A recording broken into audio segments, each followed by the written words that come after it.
الشيطان الرجيم. بسم الله الرحمن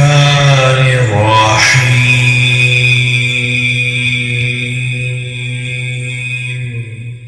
الحمد لله رب العالمين الرحمن الرحيم مالك يوم الدين. إياك نعبد وإياك نستعين. اهدنا الصراط المستقيم صراط الذين أنعمت عليهم غير المغضوب عليهم ولا الضالين.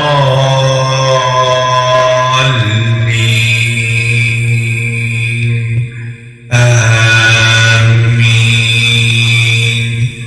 بسم الله الرحمن الرحيم. ألف لام ميم. ذلك الكتاب لا ريب فيه هدى للمتقين الذين يؤمنون بالغيب ويقيمون الصلاة ومما رزقناهم ينفقون. والذين يؤمنون بما أنزل إليك وما أنزل من قبلك وبالآخرة هم يوقنون. أولئك على هدى من ربهم وأولئك هم المفلحون. إن الذين كفروا سواء عليهم أنذرتهم أم لم تنذرهم لا يؤمنون. ختم الله على قلوبهم وعلى سمعهم وعلى أبصارهم غشاوة ولهم عذاب عظيم. ومن الناس من يقول آمنا بالله وباليوم الآخر وما هم بمؤمنين. يخادعون الله والذين آمنوا وما يخدعون إلا أنفسهم وما يشعرون. في قلوبهم مرض فزادهم الله مرضا ولهم عذاب أليم بما كانوا يكذبون. وإذا قيل لهم لا تفسدوا في الأرض قالوا إنما نحن مصلحون. ألا إنهم هم المفسدون ولكن لا يشعرون.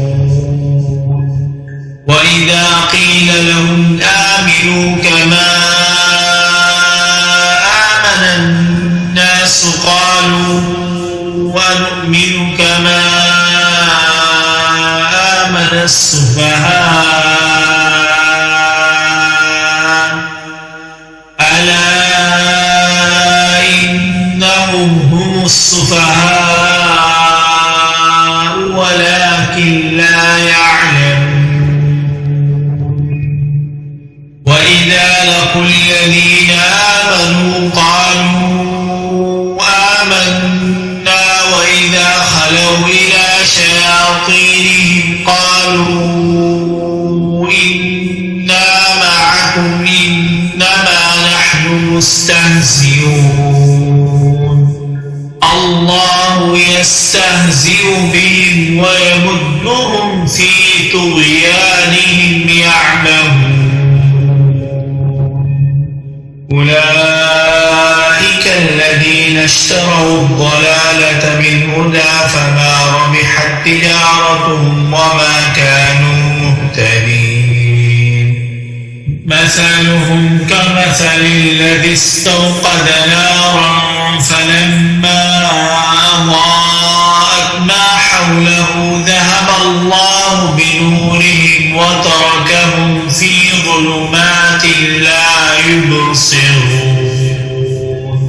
صم بكم عمي فهم لا يرجعون أو كصيب من السماء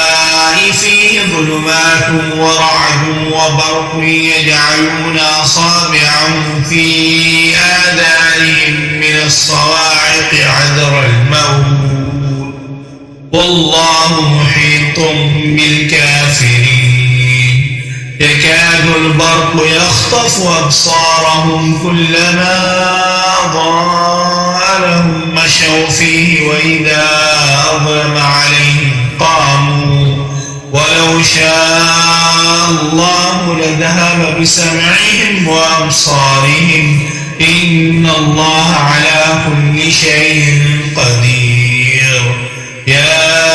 أيها الناس اعبدوا ربكم الذي خلقكم والذين من قبلكم لعلكم تتقون الذي جعل لكم الأرض فراشا والسماء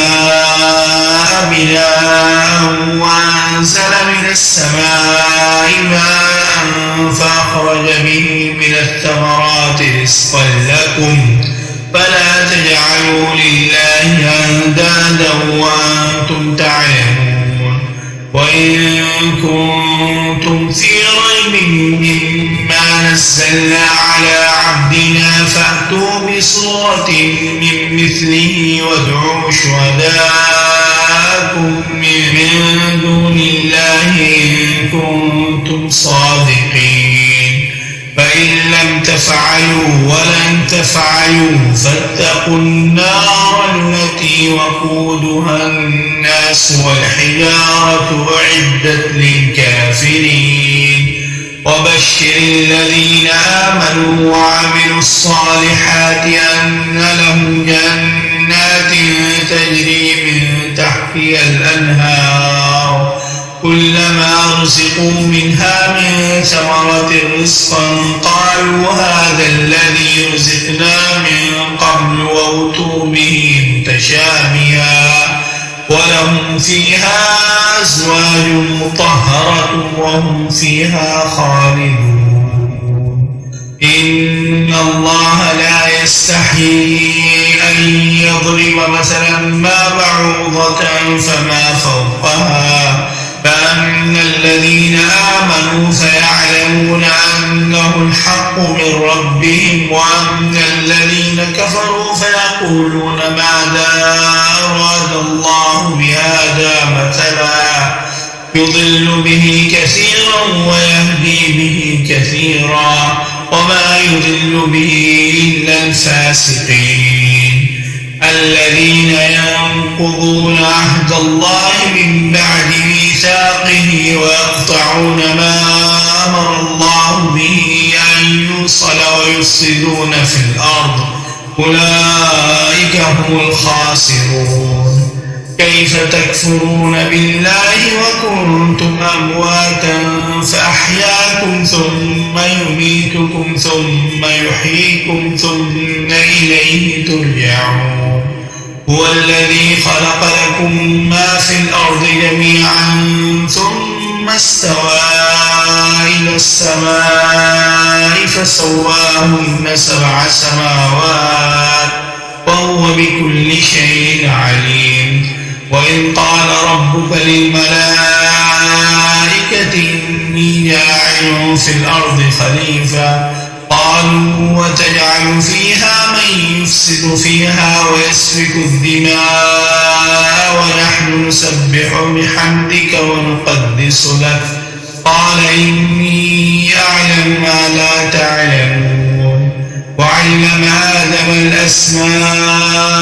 كلها ثم عرضهم على الملائكة فقال أنبئوني بأسماء هؤلاء إن كنتم صادقين قالوا سبحانك لا علم لنا إلا ما علمتنا إنك أنت العليم الحكيم قال يا آدم أنبئهم بأسمائهم فلما أنبأهم بأسمائهم قال ألم أقل لكم إني أعلم غيب السماوات والأرض وأعلم ما تبدون وما كنتم تكتمون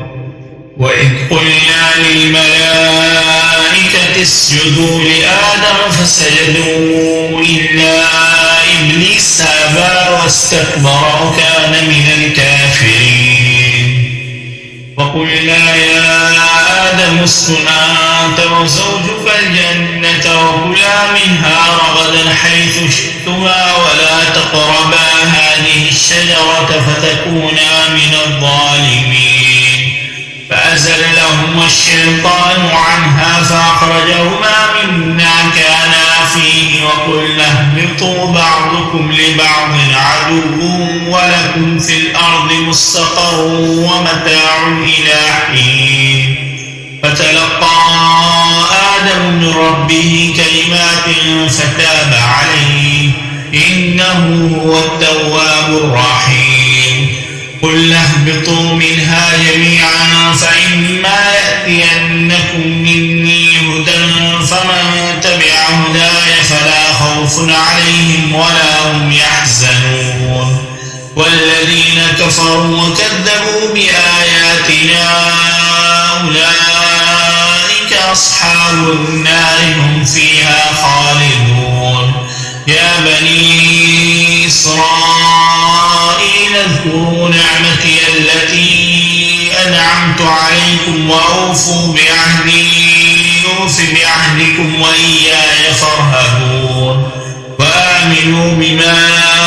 أنزلت مصدقا لما معكم ولا تكونوا أول كافر به ولا تشتروا بآياتي ثمنا قليلا وإياي فاتقون ولا تلبسوا الحق بالباطل وتكتموا الحق وأنتم تعلمون وأقيموا الصلاة وآتوا الزكاة واركعوا مع الراكعين أتأمرون الناس بالبر وتنسون أنفسكم وأنتم تتلون الكتاب أفلا تعقلون واستعينوا بالصبر والصلاة وإنها لكبيرة إلا على الخاشعين الذين يظنون أنهم ملاقو ربهم وأنهم إليه راجعون يا بني إسرائيل اذكروا نعمتي التي أنعمت عليكم وأني فضلتكم على العالمين واتقوا يوما لا تجزي نفس عن نفس شيئا ولا يقبل منها شفاعة ولا يؤخذ منها عدل ولا هم ينصرون وإذ نجيناكم من آل فرعون يسومونكم سوء العذاب يذبحون أبناءكم ويستحيون نساءكم وفي ذلكم بلاء من ربكم عظيم وإذ فرقنا بكم البحر فأنجيناكم وأغرقنا آل فرعون وأنتم تنظرون وإذ واعدنا موسى 40 ليلة ثم اتخذتم العجل من بعده وأنتم ظالمون ثم عفونا عنكم من بعد ذلك لعلكم تشكرون وإذ آتينا موسى الكتاب والفرقان لعلكم تهتدون وإذ قال موسى لقومه يا قوم إنكم ظلمتم أنفسكم باتخاذكم العجل فتوبوا إلى بارئكم فاقتلوا أنفسكم ذلكم خير لكم عند بارئكم فتاب عليكم إنه هو التواب الرحيم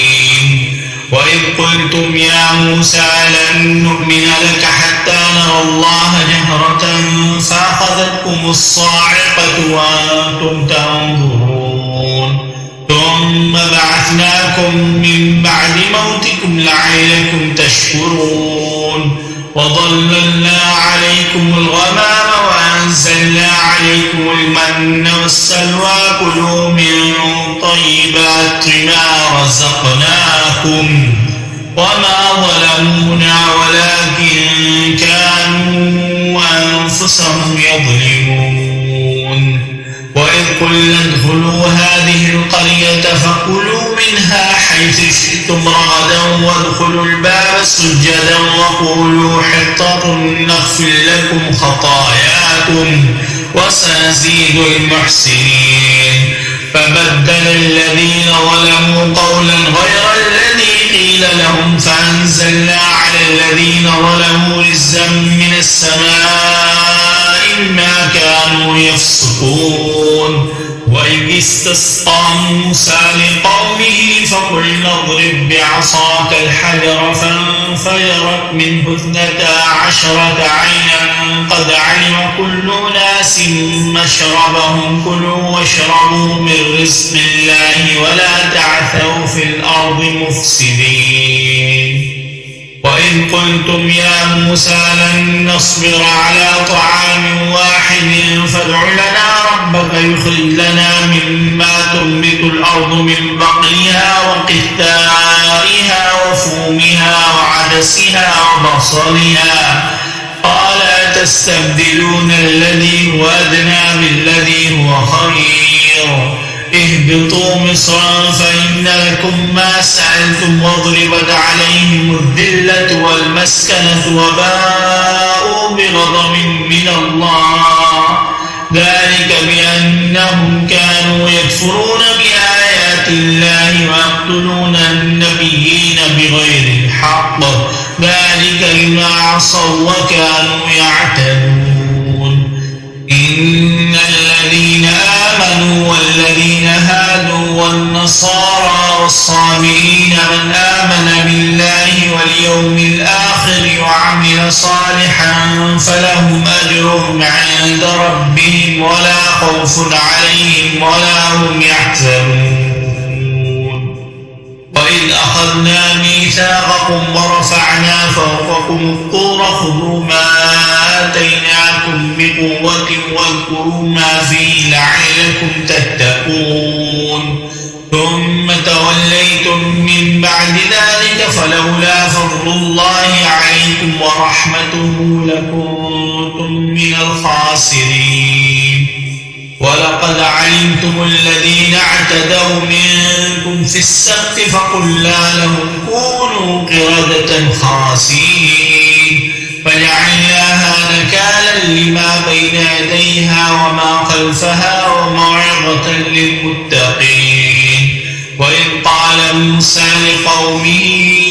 إن الله يأمركم أن تذبحوا بقرة قالوا وتتخذنا هزوا قال أعوذ بالله أن أكون من الجاهلين قالوا ادع لنا ربك يبين لنا ما هي قال إنه يقول إنها بقرة لا فارض ولا بكر عوان بين ذلك فافعلوا ما تؤمرون قالوا ادع لنا ربك يبين لنا ما لونها قال إنه يقول إنها بقرة صفراء فاقع لونها تسر الناظرين قالوا ادع لنا ربك يبين لنا ما هي إن البقرة تشابه علينا وإنا إن شاء الله لمهتدون قال إنه يقول إنها بقرة لا ذلول تثير الأرض ولا تسقي الحرث مسلمة لا شية فيها قالوا الآن جئت بالحق فذبحوها وما كانوا يفعلون وإن قتلتم نفسا فادارأتم فيها والله مخرج ما كنتم تكتمون فقلنا اضربوه ببعضها كذلك يحيي الله الموتى ويريكم آياته لعلكم تعقلون ثم قست قلوبكم من بعد ذلك التوراة أو أشد قسوة وإن من الحجارة لما يتفجر منه الأنهار وإن منها لما يشقق فيخرج منه الماء وإن منها لما يهبط من خشية الله وما الله بغافل عما تعملون أفتطمعون أن يؤمنوا لكم وقد كان فريق منهم يسمعون كلام الله ثم يحرفونه من بعد ما عقلوه وهم يعلمون وإذا لقوا الذين آمنوا قالوا آمنا وإذا خلا بعضهم إلى بعض قالوا وتحدثونهم بما فتح الله عليكم ليحاجوكم به عند ربكم أفلا تعقلون أولا يعلمون أن الله يعلم ما يسرون وما يعلنون ومنهم أميون لا يعلمون الكتاب إلا أماني وإن هم إلا يظنون فويل للذين يكتبون الكتاب بأيديهم ثم يقولون هذا من عند الله ليشتروا به ثمنا قليلا فويل لهم مما كتبت أيديهم وويل لهم مما يكسبون وقالوا لن تمسنا النار إلا أياما معدودة قل أتخذتم عند الله عهدا فلن يخلف الله عهده أم تقولون على الله ما لا تعلمون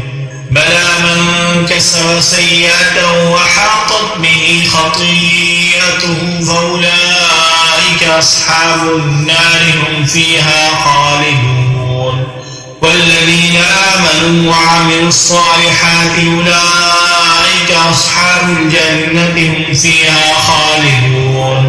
وإذا أخذنا ميثاق بني إسرائيل لا تعبدون إلا الله وبالوالدين إحسانا وذي القربى واليتامى والمساكين وقولوا للناس حسنا وأقيموا الصلاة وآتوا الزكاة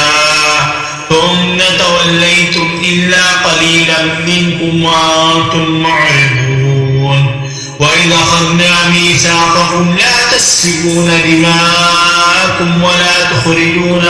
أنفسكم من دياركم ثم أقررتم وأنتم تشهدون ثم أنتم هؤلاء تقتلون أنفسكم وتخرجون فريقا منكم من ديارهم تظاهرون عليهم بالإثم والعدوان وإن يأتوكم نسارى تفادوهم وهو محرم عليكم إخراجهم أفتؤمنون ببعض الكتاب وتكفرون ببعض فما جزاء من يفعل ذلك منكم إلا خزي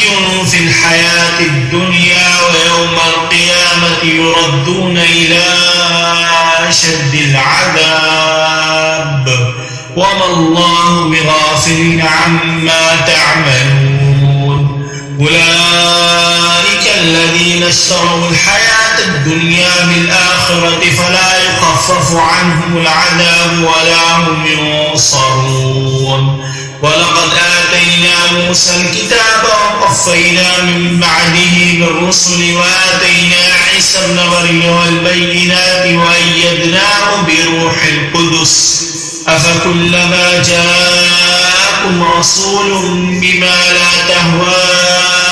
أنفسكم استكبرتم ففريقا كذبتم وفريقا تقتلون وقالوا قلوبنا غلف بل لعنهم الله بكفرهم فقليلا ما يؤمنون ولما جاءهم كتاب من عند الله مصدق لما معهم وكانوا من قبل يستفتحون على الذين كفروا فلما جاءهم ما عرفوا كفروا به فلعنة الله على الكافرين بئس ولبئس ما اشتروا به أنفسهم أن يكفروا بما أنزل الله بغيا أن ينزل الله من فضله على من يشاء من عباده فباءوا بغضب على غضب وللكافرين عذاب مهين. وإذا قيل لهم آمنوا بما أنزل الله قالوا نؤمن بما أنزل علينا ويكفرون بما وراءه وهو الحق مصدقا لما معهم قل فلم تقتلون أنبياء الله من قبل إن كنتم مؤمنين ولقد جاءكم موسى بالبينات ثم اتخذتم العجل من بعده وأنتم ظالمون وإذ أخذنا ميثاقكم ورفعنا فوقكم الطور خذوا ما آتيناكم بقوة واسمعوا قالوا سمعنا وعصينا وأشربوا في قلوبهم العجل بكفرهم قل بئس ما يأمركم به إيمانكم إن كنتم مؤمنين قل إن كانت لكم الدار الآخرة عند الله خالصة من دون الناس فتمنوا الموت إن كنتم صادقين ولن يتمنوه أبدا بما قدمت أيديهم والله عليم بالظالمين ولتجدنهم أحرص الناس على حياة ومن الذين أشركوا يود أحدهم لو يعمر 1000 سنة وما هو بمزحزحه من العذاب أن يعمر والله بصير بما يعملون قل من كان عدوا لجبريل فإنه نزله على قلبك بإذن الله مصدقا لما بين يديه وهدى وبشرى للمؤمنين من كان عدوا لله وملائكته ورسله وجبريل وميكال فإن الله عدو للكافرين ولقد أنزلنا بينات وما يكفر بها إلا الفاسقون أو كلما عاهدوا عهدا نبذه فريق منهم بل أكثرهم لا يؤمنون ولما جاءهم رسول من عند الله مصدق لما معهم نبذ فريق من الذين أوتوا الكتاب كتاب الله وراء ظهورهم كأنهم لا يعلمون واتبعوا ما تتلو الشياطين على ملك سليمان وما كفر سليمان ولكن الشياطين كفروا يعلمون الناس السحر وما أنزل على الملكين ببابل هاروت وماروت وما يعلمان من أحد حتى يقولا إنما نحن فتنة فلا تكفر فيتعلمون منهما ما يفرقون به بين المرء وزوجه وما هم بضارين به من أحد إلا بإذن الله ويتعلمون ما يضرهم ولا ينفعهم ولقد علموا لمن اشتراه ما له في الآخرة من خلاق ولبئس ما شروا به أنفسهم لو كانوا يعلمون ولو أنهم آمنوا واتقوا لمثوبة من عند الله خير لو كانوا يعلمون يا أيها الذين آمنوا لا تقولوا راعنا وقولوا انظرنا واسمعوا وللكافرين عذاب أليم ما يود الذين كفروا من أهل الكتاب ولا المشركين أن ينزل عليكم من خير من ربكم والله يختص برحمته من يشاء والله ذو الفضل العظيم ما ننسخ من آية أو ننسها نأتي بخير منها أو مثلها ألم تعلم أن الله على كل شيء قدير ألم تعلم أن الله له ملك السماوات والأرض وما لكم من دون الله من ولي ولا نصير أم تريدون أن تسألوا رسولكم كما سئل موسى من قبل ومن يتبدل الكفر بالإيمان فقد ضل سواء السبيل ود كثير من أهل الكتاب لو يردونكم من بعد إيمانكم كفارا حسدا من عند أنفسهم من بعد ما تبين لهم الحق فاعفوا واصفحوا حتى يأتي الله بأمره إن الله على كل شيء قدير وأقيموا الصلاة وآتوا الزكاة وما تقدموا لأنفسكم من خير تجدوه عند الله إن الله بما تعملون بصير وقالوا لن يدخل الجنة إلا من كان هودا أو نصارى تلك أمانيهم قل هاتوا برهانكم إن كنتم صادقين بلى من أسلم وجهه لله وهو محسن فله أجره عند ربه ولا خوف عليهم ولا هم يحزنون وقالت اليهود ليست النصارى على شيء وقالت النصارى ليست اليهود على شيء وهم يتلون الكتاب كذلك قال الذين لا يعلمون مثل قولهم فالله يحكم بينهم يوم القيامة فيما كانوا فيه يختلفون ومن أظلم ممن منع مساجد الله أن يذكر فيها اسمه وسعى في خرابها أولئك ما كان لهم أن يدخلوها إلا خائفين لهم في الدنيا خزي ولهم في الآخرة عذاب عظيم ولله المشرق والمغرب فأينما تولوا فثم وجه الله إن الله واسع عليم وقالوا اتخذ الله ولدا سبحانه بل له ما في السماوات والأرض كل له قانتون بديع السماوات والأرض وإذا قضى أمرا فإنما يقول له كن فيكون وقال الذين لا يعلمون لولا يكلمنا الله أو تأتينا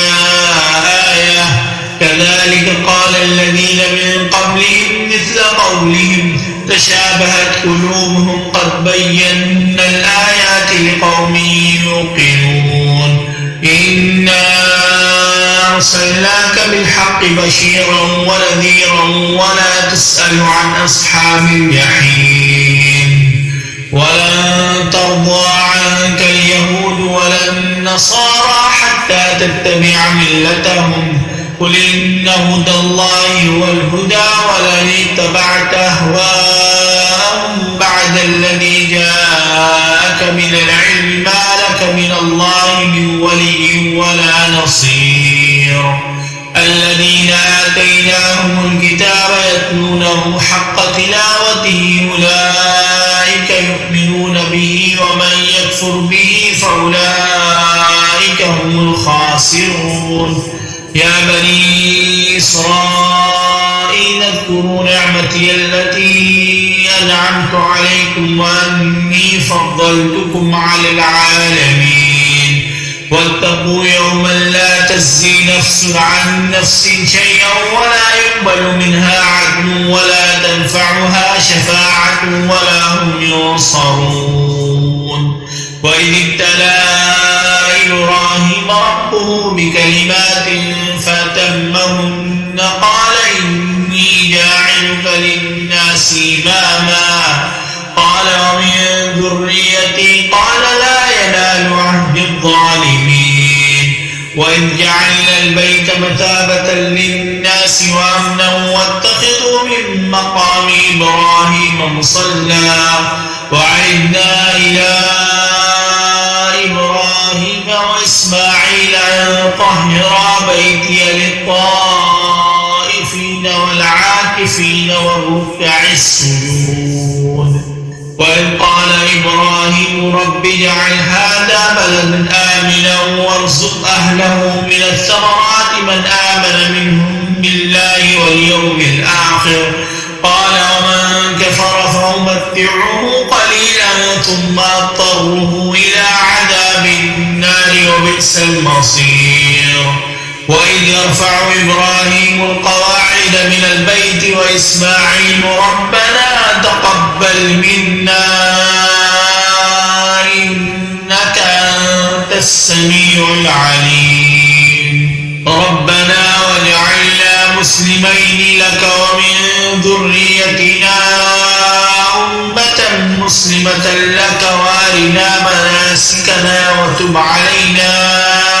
إنك أنت التواب الرحيم.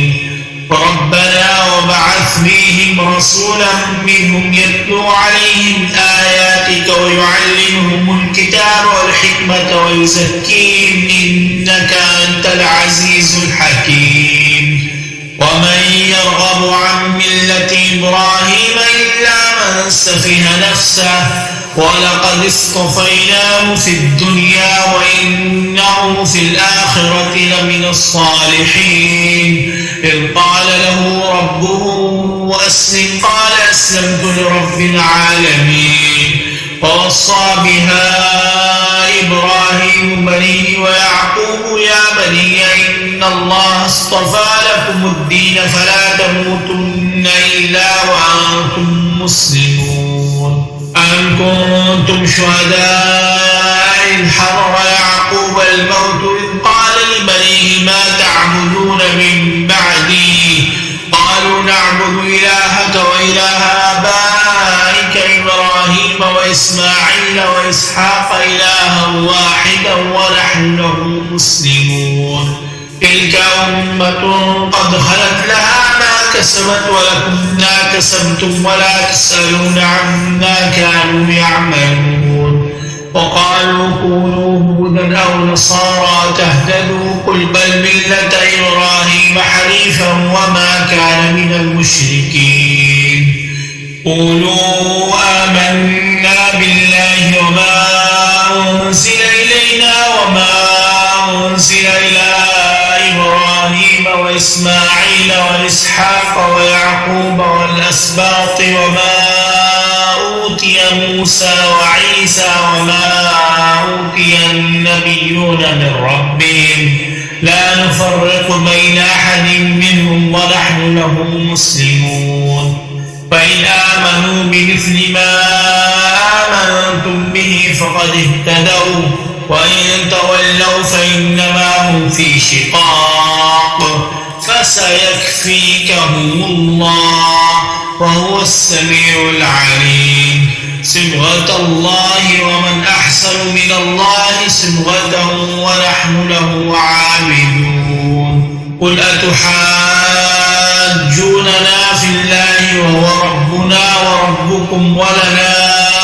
أعمالنا ولكم أعمالكم ونحن له مخلصون. أم تقولون إن إبراهيم وإسماعيل وإسحاق ويعقوب والأسباط كانوا هودا أو نصارى قل أنتم أعلم أم الله ومن أظلم ممن كتب شهادة عنده من الله وما الله بغافل عما تعملون. تلك أمة قد خلت لها ما كسبت ولكم ما كسبتم ولا تسألون عما كانوا يعملون. سيقول السفهاء من الناس ما ولاهم عن قبلتهم التي كانوا عليها قل لله المشرق والمغرب يهدي من يشاء إلى صراط مستقيم. وكذلك جعلناكم أمة وسطا لتكونوا شهداء على الناس ويكون الرسول عليكم شهيدا وما جعلنا القبلة التي كنت عليها إلا لنعلم من يتبع الرسول ممن ينقلب على عقبيه وإن كانت لكبيرة إلا على الذين هدى الله وما كان الله ليضيع إيمانكم إن الله بالناس لرءوف رحيم قد نرى تقلب وجهك في السماء فلنولينك قبلة ترضاها فول وجهك شطر المسجد الحرام وحيث ما كنتم فولوا وجوهكم شطره وإن الذين أوتوا الكتاب ليعلمون أنه الحق من ربهم وما الله بغافل عما يعملون ولئن أتيت الذين أوتوا الكتاب بكل آية ما تبعوا قبلتك وما أنت بتابع قبلتهم وما بعضهم بتابع قبلة بعض ولئن اتبعت أهواءهم من بعد ما جاءك من العلم إنك إذا لمن الظالمين الذين آتيناهم الكتاب يعرفونه كما يعرفون أبناءهم وإن فريقا منهم ليكتمون الحق وهم يعلمون الحق من ربك فلا تكونن من الممترين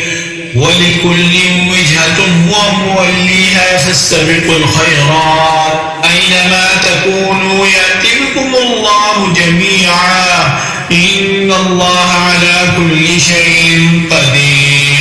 ومن حيث خرجت فول وجهك شطر المسجد الحرام وإنه للحق من ربك وما الله بغافل عما تعملون ومن حيث خرجت فول وجهك شطر المسجد الحرام وحيث ما كنتم فولوا وجوهكم شطره لئلا يكون للناس عليكم حجة إلا الذين ظلموا منهم فلا تخشوهم واخشوني وليتم نعمتي عليكم ولعلكم تهتدون كما أرسلنا فيكم رسولا منكم يتلو عليكم آياتنا ويزكيكم ويعلمكم الكتاب والحكمة ويعلمكم ما لم تكونوا تعلمون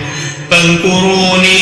يذكركم واشكروا لي ولا تكفرون يا أيها الذين آمنوا استعينوا بالصبر والصلاة إن الله مع الصابرين ولا تقولوا لمن يقتل في سبيل الله أموات بل أحياء ولكن لا تشعرون ولنبلونكم بشيء من الخوف والجوع ونقص من الأموال والأنفس والثمرات وبشر الصابرين الذين إذا أصابتهم مصيبة قالوا إنا لله وإنا إليه راجعون أولئك عليهم صلوات من ربهم ورحمة وأولئك هم المهتدون إن الصفا والمروة من شعائر الله فمن حج البيت أو اعتمر فلا جناح عليه أن يطوف بهما ومن تطوع خيرا فإن الله شاكر عليم إن الذين يكتمون ما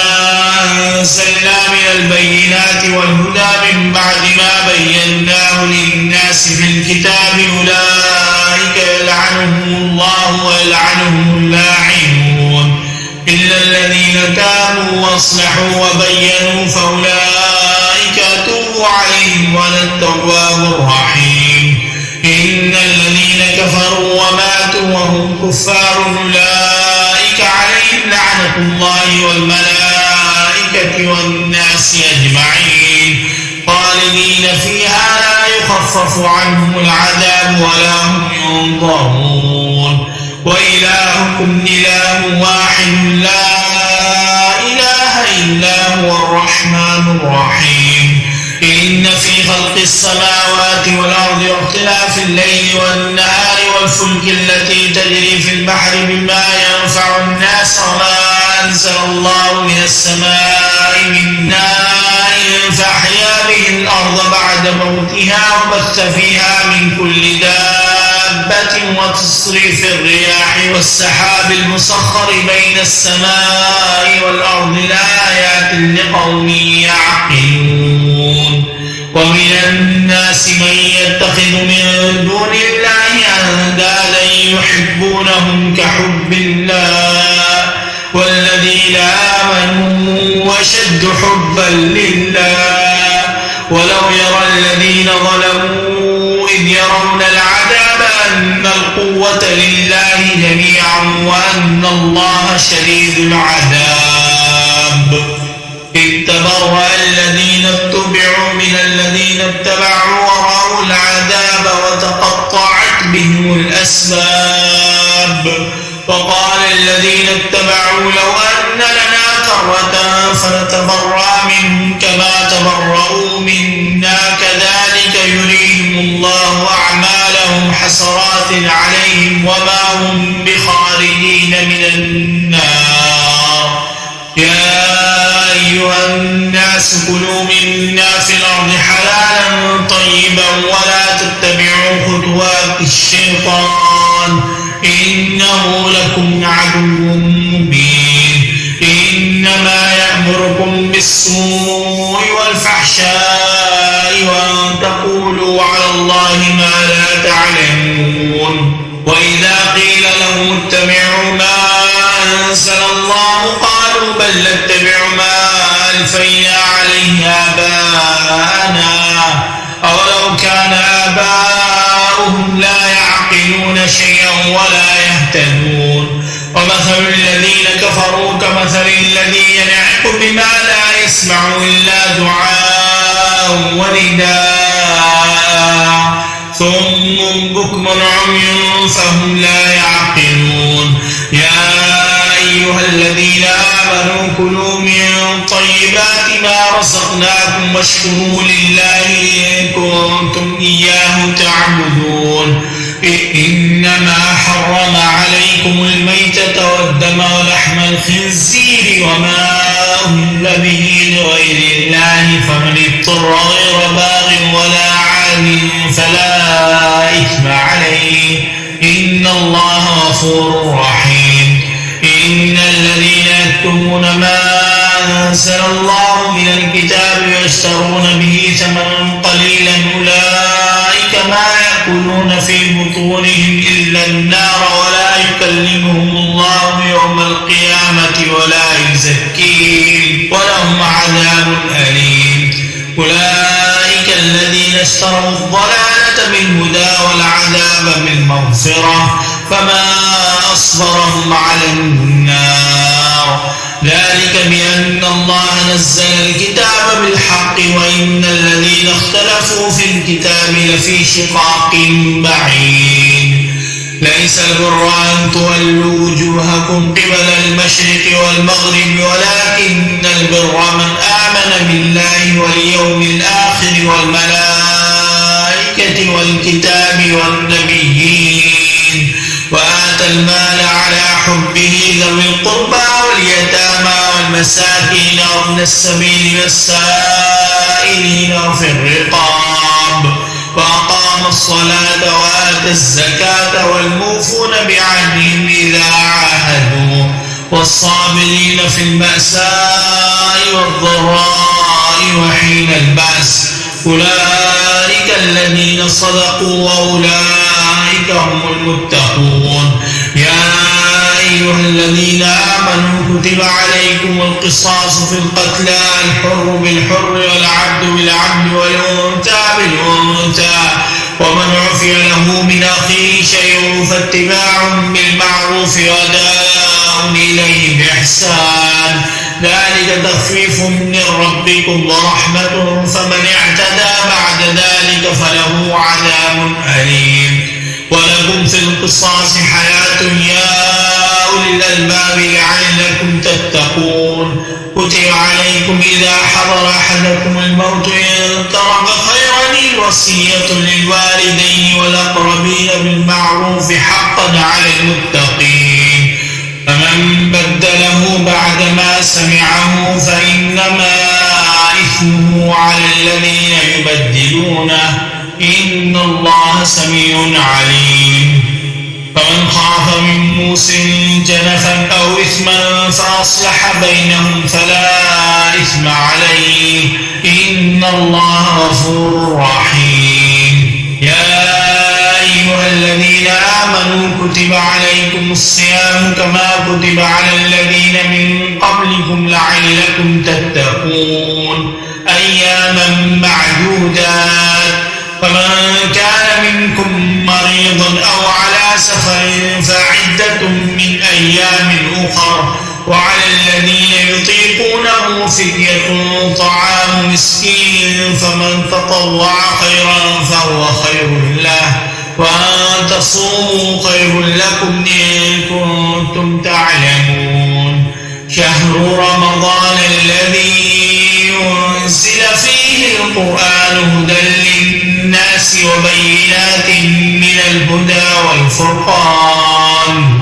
فمن شهد منكم الشهر فليصمه ومن كان مريضا أو على سفر فعدة من أيام أخر يريد الله بكم اليسر ولا يريد بكم العسر ولتكملوا العدة ولتكبروا الله على ما هداكم ولعلكم تشكرون وإذا سألك عبادي عني فإني قريب أجيب دعوة الداعي إذا دعاني فليستجيبوا لي وليؤمنوا بي لعلهم يرشدون وحل لكم ليلة الصيام الرفث إلى نسائكم هن لباس لكم وأنتم لباس لهن علم الله أنكم كنتم تختارون أنفسكم فتاب عليكم وعفى عنكم فالآن باشروهن وابتغوا ما كتب الله لكم وكلوا واشربوا حتى يتبين لكم الخيط الأبيض من الخيط الأسود من الفجر ثم أتموا الصيام إلى الليل ولا تباشروهن وأنتم عاكفون في المساجد تلك حدود الله فلا تقربوها كذلك يبين الله آياته للناس لعلهم يتقون ولا تأكلوا أموالكم بينكم بالباطل وتدلوا بها إلى الحكام لتأكلوا فريقا من أموال الناس بالإثم وأنتم تعلمون يسألونك عن الأهلة قل هي مواقيت للناس والحج وليس البر بأن تأتوا البيوت من ظهورها ولكن البر من اتقى وأتوا البيوت من أبوابها واتقوا الله لعلكم تفلحون وقاتلوا في سبيل الله الذين يقاتلونكم ولا تعتدوا إن الله لا يحب المعتدين واقتلوهم حيث ثقفتموهم وأخرجوهم من حيث أخرجوكم والفتنة أشد من القتل ولا تقاتلوهم عند المسجد الحرام حتى يقاتلوكم فيه فإن قاتلوكم فاقتلوهم كذلك جزاء الكافرين فإن انتهوا فإن الله غفور رحيم وقاتلوهم حتى لا تكون فتنة ويكون الدين لله فإن انتهوا فلا عدوان إلا على الظالمين الشهر الحرام بالشهر الحرام والحرمات قصاص فمن اعتدى عليكم فاعتدوا عليه بمثل ما اعتدى عليكم واتقوا واتقوا الله واعلموا أن الله مع المتقين وأنفقوا في سبيل الله ولا تلقوا بأيديكم إلى التهلكة وأحسنوا إن الله يحب المحسنين وأتموا الحج والعمرة لله فإن أحصرتم فما استيسر من الهدي ولا تحلقوا رؤوسكم حتى يبلغ الهدي محله فمن كان منكم مريضا أو به أذى من رأسه ففدية من صيام أو صدقة أو نسك فإذا أمنتم فمن تمتع بالعمرة إلى الحج فما استيسر من الهدي فمن لم يجد فصيام 3 أيام في الحج و7 إذا رجعتم تلك 10 كاملة ذلك لمن لم يكن أهله حاضر المسجد الحرام واتقوا الله واعلموا أن الله شديد العقاب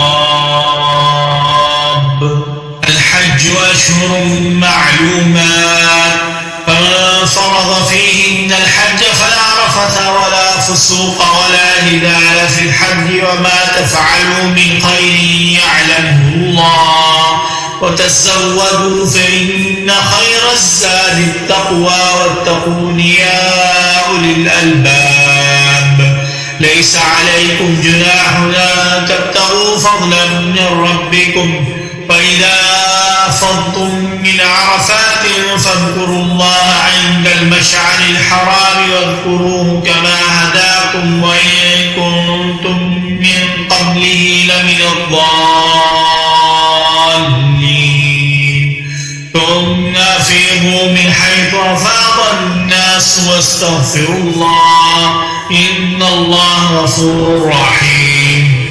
فإذا قضيتم مناسككم فاذكروا الله كذكركم آباءكم أو أشد ذكرا فمن الناس من يقول ربنا آتنا في الدنيا وما له في الآخرة من خلاق ومنهم من يقول ربنا آتنا في الدنيا حسنة وفي الآخرة حسنة وقنا عذاب النار أولئك لهم نصيب مما كسبوا والله سريع الحساب واذكروا الله في أيام معدودات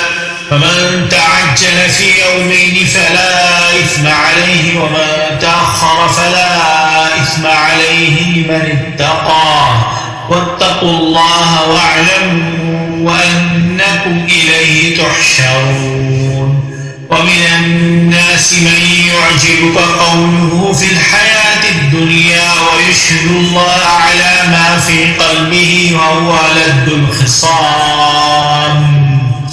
وإذا تولى سعى في الأرض ليفسد فيها ويهلك الحرث والنسل والله لا يحب الفساد وإذا قيل له اتق الله أخذته العزة بالإثم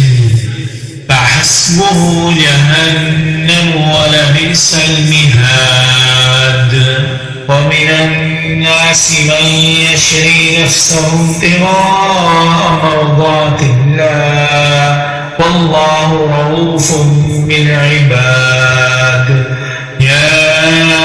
أيها الذين آمنوا لا تتبعوا خطوات الشيطان إنه لكم عدو مبين فإن زللتم من بعد ما جاءتكم البينات فاعلموا أن الله عزيز حكيم هل ينظرون إلا أن يأتيهم الله في ظلال قبل من الغمام والملائكة وقضي الأمر وإلى الله ترجع الأمور. سل بني إسرائيل كم آتيناهم من آية بينة ومن يبدل نعمة الله من بعد ما جاءته فإن الله شديد العقاب.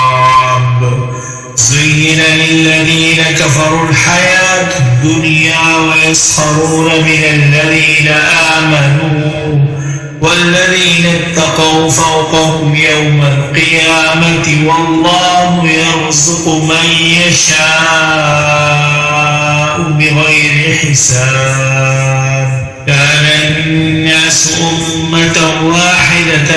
فبعث الله النبيين مبشرين ومنذرين وأنزل معهم الكتاب بالحق ليحكم بين الناس فيما اختلفوا فيه وما اختلف فيه إلا الذين أوتوه من بعد ما جاءتهم البينات بغيا بينهم فهدى الله الذين آمنوا لما اختلفوا فيه من الحق بإذنه والله يهدي من يشاء إلى صراط مستقيم. أم حسبتم أن تدخلوا الجنة ولما يأتكم مثل الذين خلوا من قبلكم مستهم البأساء والضراء وزلزلوا حتى يقول الرسول والذين آمنوا معه متى نصر الله ألا إن نصر الله قريب. يسألونك ماذا ينفقون قل ما أنفقتم من خير فللوالدين والأقربين واليتامى والمساكين وابن السبيل وما تفعلوا من خير فإن الله به عليم. كتب عليكم القتال وهو كره لكم وعسى أن تكرهوا شيئا وهو خير لكم وعسى أن تحبوا شيئا وهو شر لكم والله يعلم وأنتم لا تعلمون. يسألونك عن الشهر الحرام قتال فيه قل قتال فيه كبير وصد عن سبيل الله وكفر به والمسجد الحرام وإخراج أهله منه أكبر عند الله والفتنة أكبر من القتل ولا يزالون يقاتلونكم حتى يردوكم عن دينكم إن استطاعوا ومن يرتد منكم عن دينه فيمت وهو كافر فأولئك حبطت أعمالهم في الدنيا والآخرة وأولئك أصحاب النار هم فيها خالدون. إن الذين آمنوا والذين هاجروا وجاهدوا في سبيل الله أولئك يرجون رحمة الله والله غفور رحيم. يسألونك عن الخمر والميسر قل فيهما إثم كبير ومنافع للناس وإثمهما أكبر من نفعهما ويسألونك ماذا ينفقون قل العفو كذلك يبين الله لكم الآيات لعلكم تتفكرون في الدنيا والآخرة. ويسألونك عن اليتامى قل إصلاح لهم خير وإن تخالطوهم فإخوانكم والله يعلم المفسد من المصلح ولو شاء الله لأعنتكم إن الله عزيز حكيم ولا تنكحوا المشركات حتى يؤمنوا ولأمة مؤمنة خير من مشركة ولو أعجبتكم ولا تنكحوا المشركين حتى يؤمنوا ولعبد مؤمن خير من مشرك ولو أعجبكم أولئك يدعون إلى النار والله يدعو إلى الجنة والمغفرة بإذنه ويبين آياته للناس لعلهم يتذكرون ويسألونك عن المحيض قل هو أذى فاعتزلوا النساء في المحيض ولا تقربوهن حتى يطهرن فإذا تطهرن فأتوهن من حيث أمركم الله إن الله يحب التوابين ويحب المتطهرين نساؤكم حرث لكم فأتوا حرثكم أنى شئتم وقدموا لأنفسكم واتقوا الله واعلموا أنكم ملاقوه وبشر المؤمنين ولا تجعلوا الله عرضة لأيمانكم أن تبروا وتتقوا وتصلحوا بين الناس والله سميع عليم لا يؤاخذكم الله باللغو في أيمانكم ولكن يؤاخذكم بما كسبت قلوبكم والله غفور حليم للذين يؤلون من نسائهم تربص 4 أشهر فإن فاءوا فإن الله غفور رحيم وإن عزموا الطلاق فإن الله سميع عليم والمطلقات يتربصن بأنفسهن 3 قروء ولا يحل لهن أن يكتمن ما خلق الله في أرحامهن إن كن يؤمن بالله واليوم الآخر وبعولتهن أحق بردهن في ذلك إن أرادوا إصلاحا ولهن مثل الذي عليهن بالمعروف وللرجال عليهن درجة والله عزيز حكيم الطلاق 2 فإمساك بمعروف أو تسريح بإحسان ولا يحل لكم أن تأخذوا مما آتيتموهن شيئا إلا أن يخافا ألا يقيما حدود الله فإن خفتم ألا يقيما حدود الله فلا جناح عليهما فيما افتدت به تلك حدود الله فلا تعتدوها ومن يتعد حدود الله فأولئك هم الظالمون فإن طلقها فلا تحل له من بعد حتى تنكح زوجا غيره فإن طلقها فلا جناح عليهما أن يتراجعا إن ظنا أن يقيما حدود الله وتلك حدود الله يبينها لقوم يعلمون وإذا طلقتم النساء فبلغن أجلهن فامسكوهن بمعروف أو سرحوهن بمعروف ولا تمسكوهن ضرارا لتعتدوا ومن يفعل ذلك فقد ظلم نفسه ولا تتخذوا آيات الله هزوا واذكروا نعمة الله عليكم وما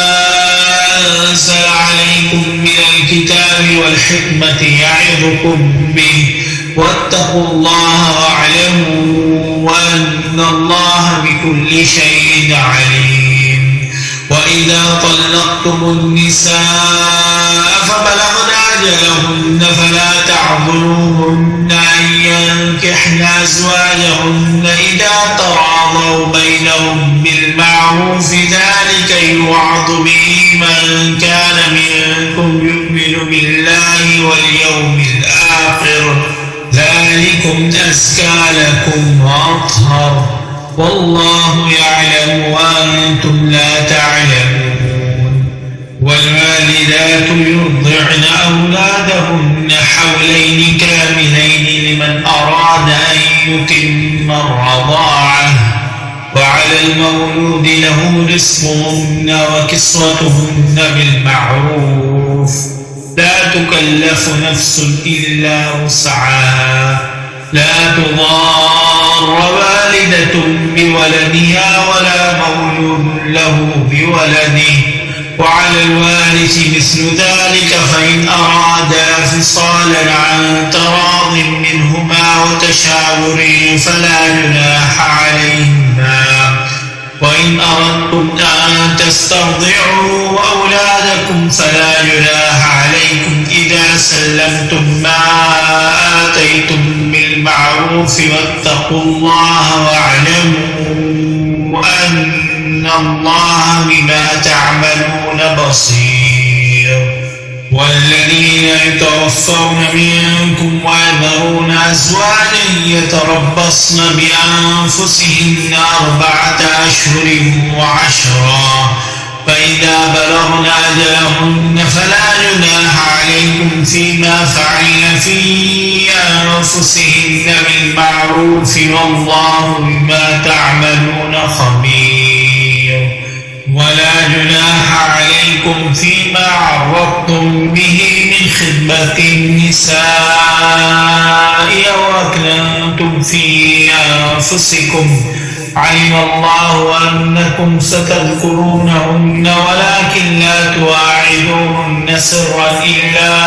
أن تقولوا قولا معروفا ولا تعزموا عقدة النكاح حتى يبلغ الكتاب أجله واعلموا أن الله يعلم ما في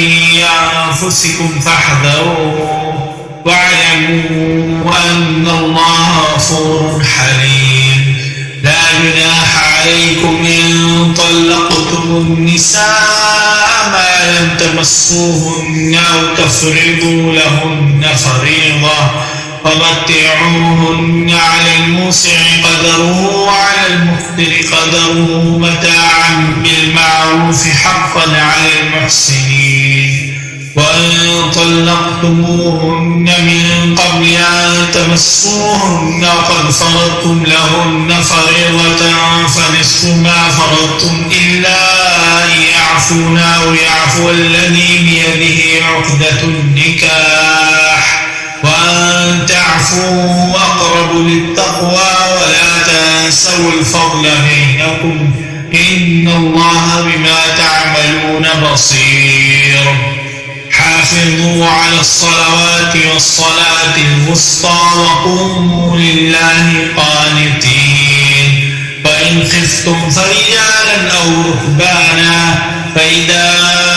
أمنتم فاذكروا الله كما علمكم ما لم تكونوا تعلمون. والذين يتوفون منكم ويذرون أزواجا وصية لأزواجهم متاعا إلى الحول غير إخراج فإن خرجن فلا جناح عليكم فيما فعلن في أنفسهن بالمعروف والله عزيز حكيم. وللمطلقات متاع بالمعروف حقا على المتقين كذلك يبين الله لكم آياته لعلكم تعقلون. ألم تر إلى الذين خرجوا من ديارهم وهم ألوف حذر الموت فقال لهم الله موتوا ثم أحياهم إن الله لذو فضل على الناس ولكن أكثر الناس لا يشكرون وقاتلوا في سبيل الله واعلموا أن الله سميع عليم من ذا الذي يقرض الله قرضا حسنا فيضاعفه له أضعافا كثيرة والله يقبض ويبسط وإليه ترجعون ألم تر إلى الملأ من بني إسرائيل من بعد موسى إذ قالوا لنبي له ابعث لنا ملكا نقاتل في سبيل الله قال هل عسيتم إن كتب عليكم القتال ولا تقاتلوا قالوا وما لنا ألا نقاتل في سبيل الله وقد أخرجنا من ديارنا وأبنائنا فلما كتب عليهم القتال تولوا إلا قليلا منهم والله عليم بالظالمين وقال لهم نبيهم إن الله قد بعث لكم طالوت ملكا قالوا وأنى يكون له الملك علينا ونحن أحق بالملك منه ولم يؤت سعة من المال قال إن الله اصطفاه عليكم وزاده بسطة في العلم والجسم والله يؤتي ملكه من يشاء والله واسع عليم وقال لهم نبيهم إن آية ملكه أن يأتيكم التابوت فيه سكينة من ربكم وبقية مما ترك آل موسى وآل هارون تحمله الملائكة إن في ذلك لآية لكم إن كنتم مؤمنين فلما فصل طالوت بالجنود قال إن الله مبتليكم بنهر فمن شرب منه فليس مني ومن لم يطعمه فإنه مني إلا من اغترف غرفة بيده فشربوا منه إلا قليلا منهم فلما جاوزه هو والذين آمنوا معه قالوا لا طاقة لنا اليوم بجالوت وجنوده قال الذين يظنون أنهم ملاقو الله كم من فئة قليلة غلبت فئة كثيرة بإذن الله والله مع الصابرين ولما برزوا لجالوت وجنوده قالوا ربنا أفرغ علينا صبرا وثبت أقدامنا وانصرنا على القوم الكافرين فهزموهم بإذن الله وقتل داود جالوت وآتاه الله الملك والحكمة وعلمه مما يشاء ولولا دفع الله الناس بعضهم ببعض لفسدت الأرض ولكن الله ذو فضل على العالمين تلك آيات الله نتلوها عليك بالحق وإنك لمن المرسلين تلك الرسل فضلنا بعضهم على بعض منهم من كلم الله ورفع بعضهم درجات وآتينا عيسى ابن مريم البينات وأيدناه بروح القدس ولو شاء الله ما اقتتل الذين من بعدهم من بعد ما جاءتهم البينات ولكن اختلفوا فمنهم من آمن ومنهم من كفر ولو شاء الله ما اقتتلوا ولكن الله يفعل ما يريد. يا أيها الذين آمنوا وأنفقوا مما رزقناكم من قبل أن يأتي يوم لا بيع فيه ولا خلة ولا شفاعة والكافرون هم الظالمون. الله لا إله إلا هو الحي القيوم لا تأخذه سنة ولا نوم له ما في السماوات وما في الأرض من ذا الذي يشفع عنده إلا بإذنه يعلم ما بين أيديهم وما خلفهم ولا يحيطون بشيء من علمه إلا بما شاء وسع كرسيه السماوات والأرض ولا يؤوده حفظهما وهو العلي العظيم. لا إكراه في الدين قد تبين الرشد من الغي فمن يكفر بالطاغوت ويؤمن بالله فقد استمسك بالعروة الوثقى لا انفصام لها والله سميع عليم. الله ولي الذين آمنوا يخرجهم من الظلمات إلى النور والذين كفروا أولياءهم الطاغوت يخرجونهم من النور إلى الظلمات أولئك أصحاب النار هم فيها خالدون. ألم تر إلى الذي حاج إبراهيم في ربه أن آتاه الله الملك إذ قال إبراهيم ربي الذي يحيي ويميت قال أنا أحيي وأميت قال إبراهيم فإن الله يأتي بالشمس من المشرق فأت بها من المغرب فبهت الذي كفر والله لا يهدي القوم الظالمين. أو كالذي مر على قرية وهي خاوية على عروشها قال أنى يحيي هذه الله بعد موتها فأماته الله 100 عام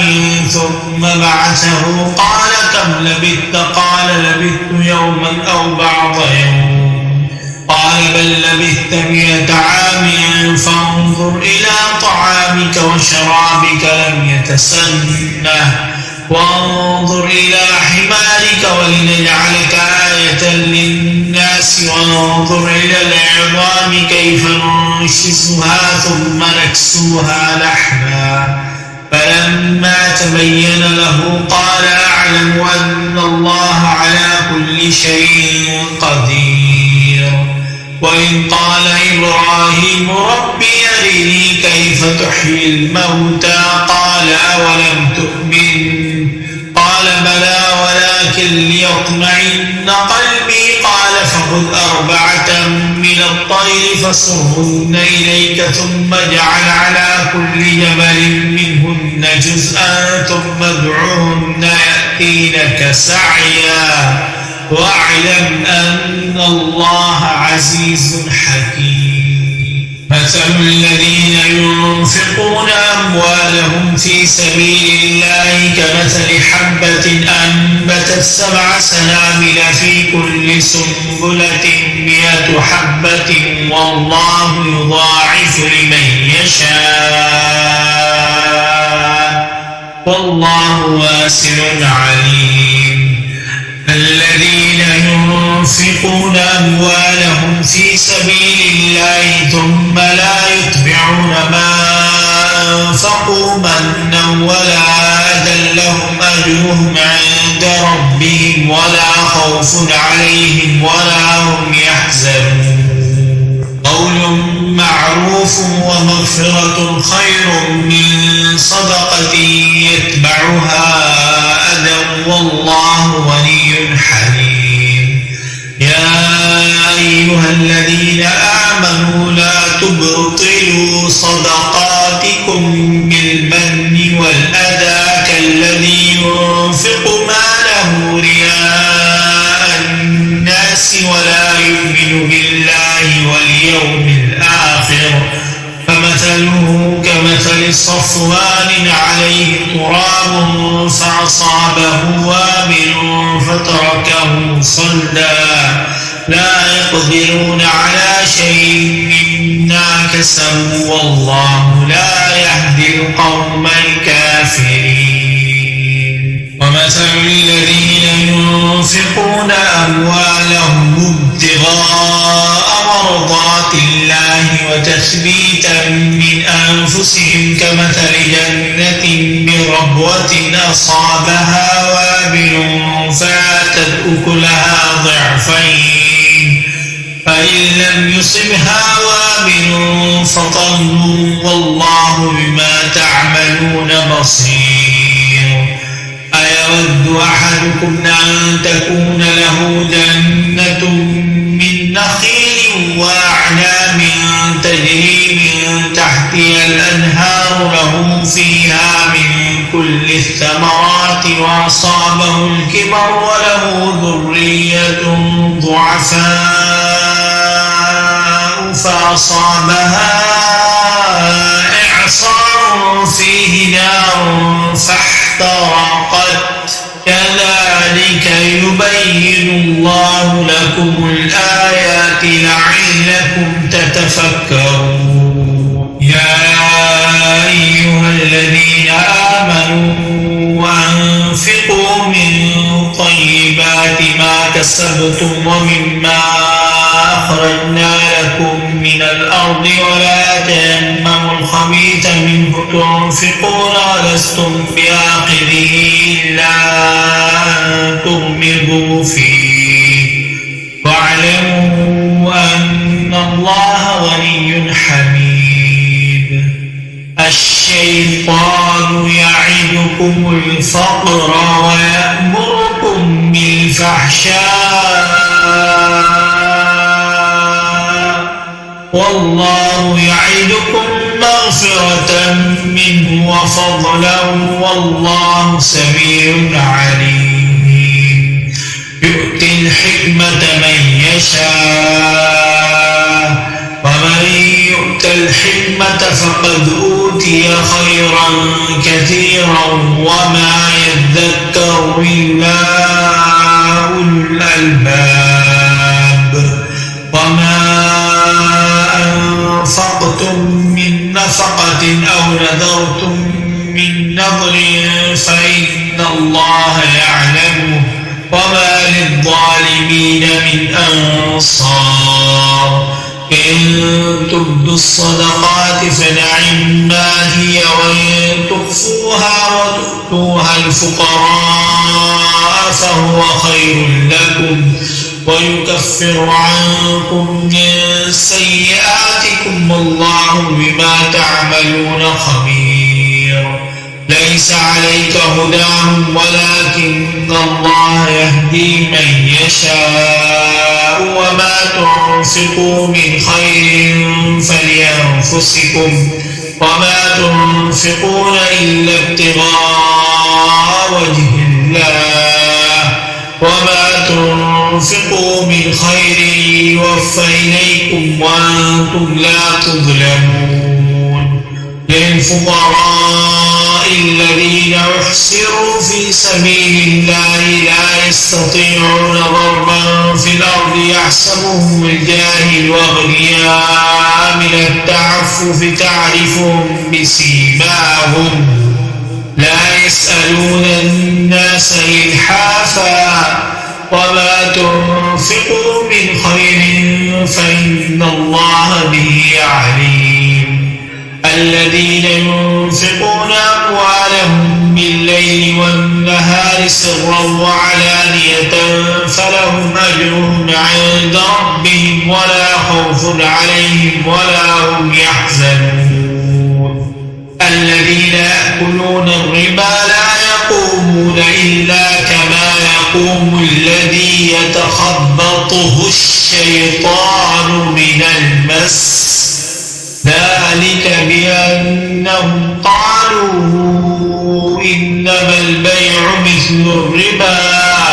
وحل الله البيع وحرم الربا فمن جاءه موعظة من ربه فانتهى فله ما سلف وأمره إلى الله ومن عاد فأولئك أصحاب النار هم فيها خالدون يمحق الله الربا ويربي الصدقات والله لا يحب كل كفار أثيم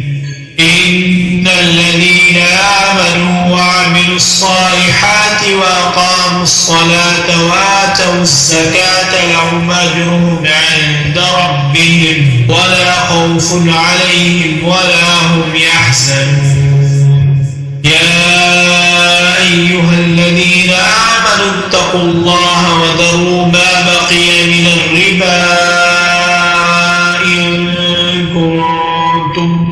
مؤمنين فإن لم تفعلوا فأذنوا بحرب من الله ورسوله وإن تبتم فلكم رؤوس أموالكم لا تظلمون ولا تظلمون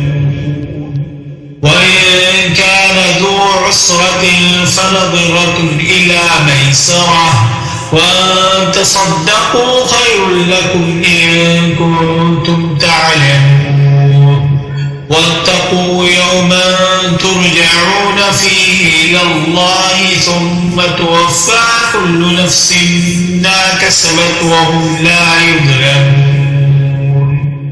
يا أيها الذين آمنوا إذا تداينتم بدين إلى أجل مسمى فاكتبوه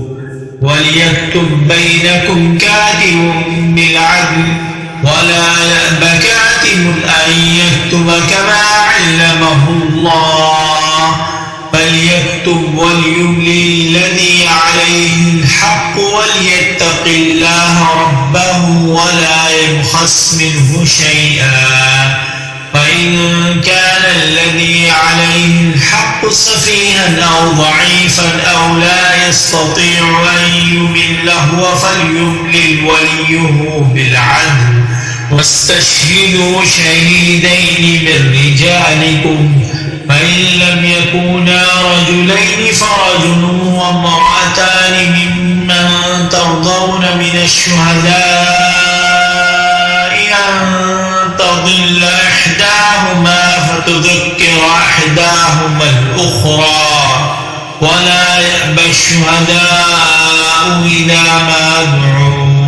ولا تسأموا أن تكتبوه صغيرا أو كبيرا إلى أجله ذلكم أقسط عند الله وأقوم للشهادة وأدنى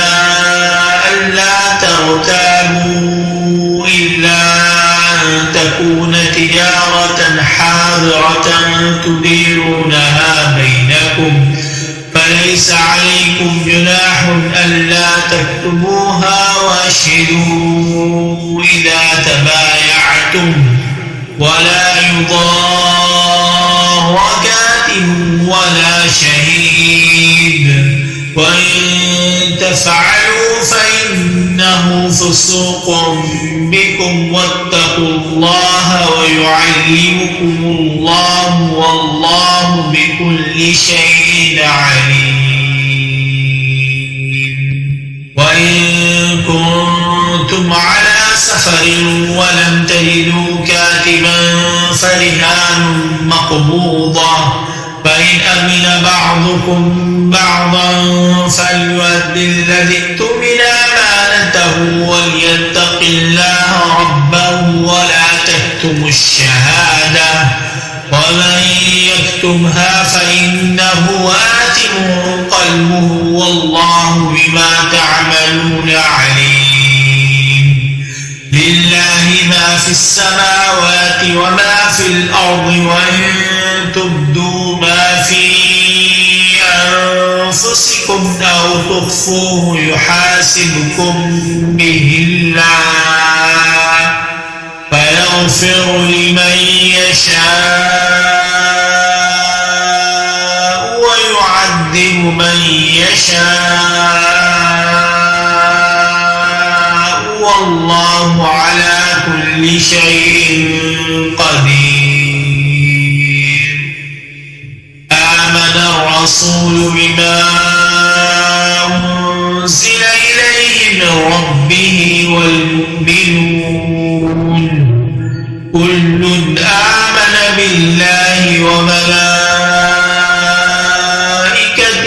وكتبه ورسله لا نفرق بين أحد من رسله وقالوا سمعنا وأطعنا غفرانك ربنا وإليك المصير. لا يكلف الله نفسا إلا وسعها لها ما كسبت وعليها ما اكتسبت ربنا لا تؤاخذنا إن نسينا أو أخطأنا ربنا ولا تحمل علينا إصرا كما حملته على الذين من قبلنا ربنا ولا تحملنا ما لا طاقة لنا به واعف عنا واغفر لنا وارحمنا أنت مولانا فانصرنا